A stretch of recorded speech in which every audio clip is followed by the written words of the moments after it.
Olá, estamos de volta com o Senado agora.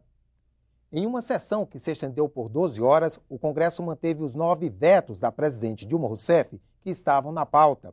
A sessão de ontem à noite também inaugurou o novo sistema de votação de vetos presidenciais. O primeiro item aprovado foi o projeto de resolução que agiliza a deliberação sobre vetos presidenciais. A votação eletrônica, e não mais por cédulas de papel, já valeu para os itens seguintes.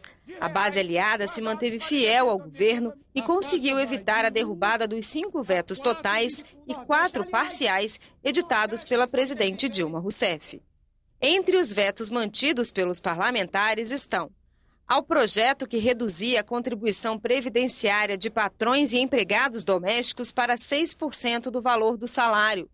Há 32 dispositivos da Lei de Diretrizes Orçamentárias, entre eles o que ampliava o rol de prioridades do governo. A proposta que obrigava prefeituras a usar veículos apreendidos e que não serão mais devolvidos para o transporte escolar. Ao projeto que permitia a associação sem vínculo empregatício entre corretores de imóveis e imobiliárias. E ao que diminuía a jornada de trabalho dos psicólogos de 40 para 30 horas semanais.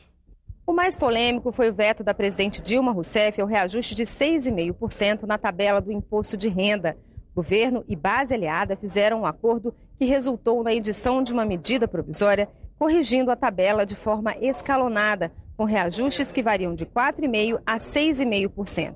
As novas faixas de renda entram em vigor a partir de abril e valem para o ano calendário de 2015, ou seja, vão afetar o imposto de renda declarado pelos contribuintes só no ano que vem. Como não conseguiu derrubar este veto, a oposição ameaça recorrer ao Supremo, alegando que os contribuintes serão tratados de forma diferenciada. Nós não vamos permitir que o contribuinte, que as pessoas paguem mais impostos. Então, se for preciso, vamos questionar, sim, a medida provisória no Supremo Tribunal Federal. A própria Constituição deixa claro que é perfeitamente possível, no que diz respeito à cobrança de impostos, nós termos valores diferenciados de acordo, inclusive, com as posses, ou a renda, ou as condições que cada segmento tem. O Congresso, através das 2 casas, deliberou conforme a vontade da maioria. Qualquer matéria que tramite no Congresso Nacional, se ela for vetada, se ela for sancionada, não, a última palavra é da presidente. Se ela for vetada, a última palavra é do Congresso Nacional. Essa foi uma conquista que nós precisamos preservar e fizemos isso ontem. A votação do orçamento da União deste ano, prevista para ontem, foi adiada para a próxima sessão do Congresso, marcada para terça-feira da semana que vem.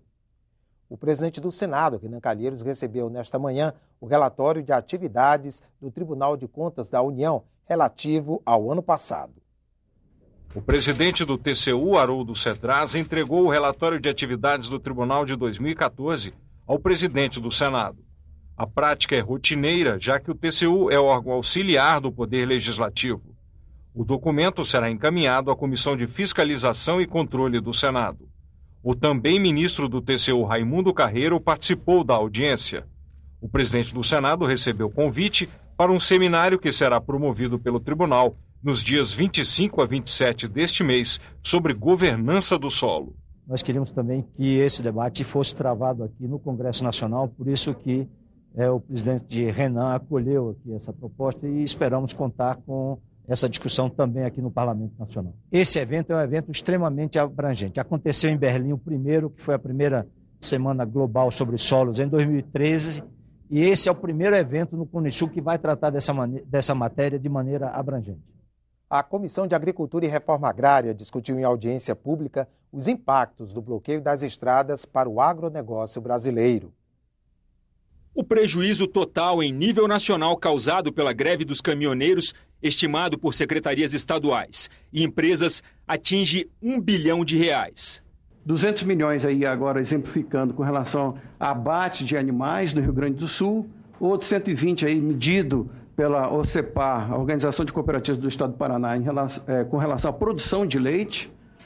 Depois, a Associação Brasileira de Proteína Animal mensurou que houve uma redução de abate da ordem de 70%. A auditora do Ministério do Trabalho, Jaqueline Carrijo, sugeriu que as condições de trabalho dos caminhoneiros também contribuíram para o movimento.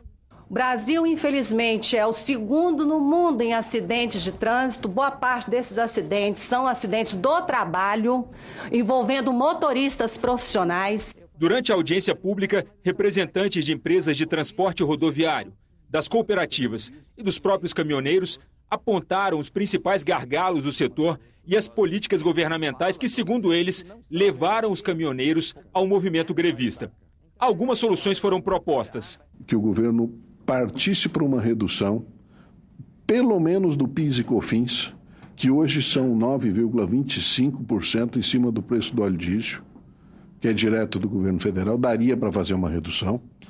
E a segunda posição, chamar os estados para participar de um processo de padronização do ICMS do diesel. A questão do óleo diesel vem aumentando ao longo dos últimos 10 anos, mais do que aumentou a gasolina.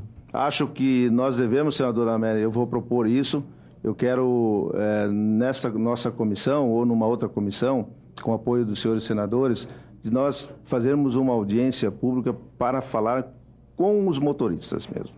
O que eu vi ontem no plenário é que, devido à manifestação do dia 15, no domingo agora, caso não houvesse nenhum resultado, os caminhoneiros também iriam já entrar num processo de parada nacional. Menos de uma semana antes do prazo em que trancam a pauta do Senado, as medidas provisórias que introduzem mudanças nos benefícios da Previdência são criticadas na Comissão de Direitos Humanos e Legislação Participativa. As medidas provisórias 664 e 665 aumentam exigências e diminuem valores dos benefícios pensão por morte, seguro-desemprego dos trabalhadores em geral e também do seguro-defeso dos pescadores. O objetivo é combater as fraudes da Previdência. Na segunda audiência pública promovida pela CDH, sindicalistas, procuradores e representantes dos aposentados se manifestaram contra as medidas provisórias. O que essas medidas provisórias estão fazendo? Estão quebrando contratos. Quem entrou na Previdência Social e pagou ao longo desses anos todos, quer agora que a sua esposa receba a aposentadoria no caso da morte dele. Nós temos que salvar a nossa Previdência não diminuindo do trabalhador, tirando os roubos que tem lá. Problemas relacionados a fraudes e desvios resolvem-se com mais fiscalização, com investimento nos aparatos de fiscalização do Estado, nas auditorias, no serviço público e não com alteração nas próprias condições dos direitos sociais. A Comissão de Relações Exteriores aprovou o projeto que estabelece o Grupo Brasil-Peru. Ele deverá ser composto por membros do Congresso Nacional e tem o objetivo de fortalecer a cooperação entre os poderes legislativos dos dois países. Brasil e Peru já são parceiros em projetos de infraestrutura e integração energética. A cooperação inclui diferentes atividades conjuntas, por exemplo, visitas parlamentares, realização de congressos e o encaminhamento de soluções conjuntas para problemas comuns. Sua finalidade é incentivar e desenvolver as relações bilaterais entre seus poderes legislativos. Como ex-governador, eu trabalhei muito para que criássemos uma melhor relação entre Brasil e Peru. E é, de fato, um país importante que deve estar presente na ideia de relação estratégica do nosso país. Ficou marcada para o próximo dia 26 a vinda do ministro das Relações Exteriores, Mauro Vieira, à Comissão de Relações Exteriores. Ele deve falar sobre o posicionamento do governo a respeito dos últimos acontecimentos políticos na Venezuela, além das ações da pasta para os próximos anos. O Senado agora termina aqui. Assista em instantes à sessão plenária desta quinta-feira. Boa tarde.